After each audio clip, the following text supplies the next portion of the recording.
The history of Lenox in 3 minutes. Let's skip all the Mayflower stuff and start in 1738, not in Lenox, but in modern-day Stockbridge, where colonists first began to settle. By this time, the native populations had already been decimated by disease brought by the Europeans. Colonists were able to acquire the land that makes up present-day Lenox through a series of incredibly unfair trades that gave them lots of land and the Mohicans very little land. In 1751, Jonathan Hinsdale became the first colonist to build a house in what we now know as Lenox. There's a plaque located on Old Stockbridge Road honoring this. 10 years later, in 1761, this area of the state became designated as Berkshire County. In 1766, two localities informally known as Yokentown and Mount Ephraim petitioned the General Court to incorporate as towns. These towns decided to rename themselves in honor of Charles Lenox, the 3rd Duke of Richmond, who was admired by the colonists for speaking from their point of view. One town took the name of Richmond, and the other town took the name of Lenox. Somewhere along the way, that second N was lost on official documents. This is where things start to get busy. In 1767, Lenox had its first town meeting held at 7 Hubbard Street, currently home to the Birchwood Inn. In 1774, a year before the start of the Revolutionary War, representatives from Lenox, along with other representatives from other towns, gathered at the Red Lion Inn to organize a boycott of British products. In 1780, with the U.S. now as an independent nation, the Massachusetts Constitution was written, with William Walker representing Lenox in those discussions.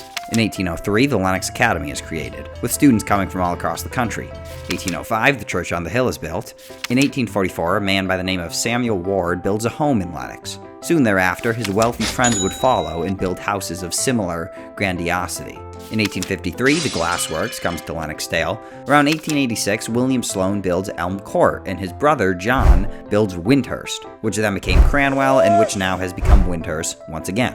In 1893, Sarah Morgan, the sister of J.P. Morgan, builds Ventford Hall. In 1902, President Teddy Roosevelt stays at the Curtis Hotel.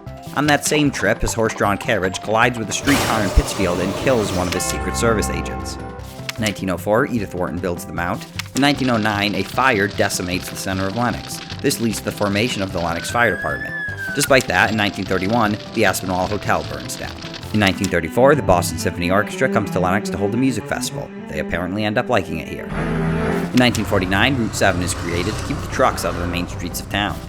In 1957, the Massachusetts Turnpike is created, giving tourism a place in Lenox. With a growing need for classrooms, in 1961, Morris School is built, and then in 1966, Lenox High School is built.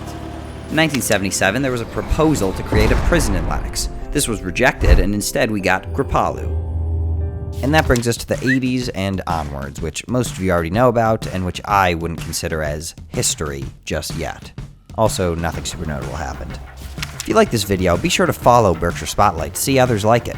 And if you really like this video, maybe give it a share.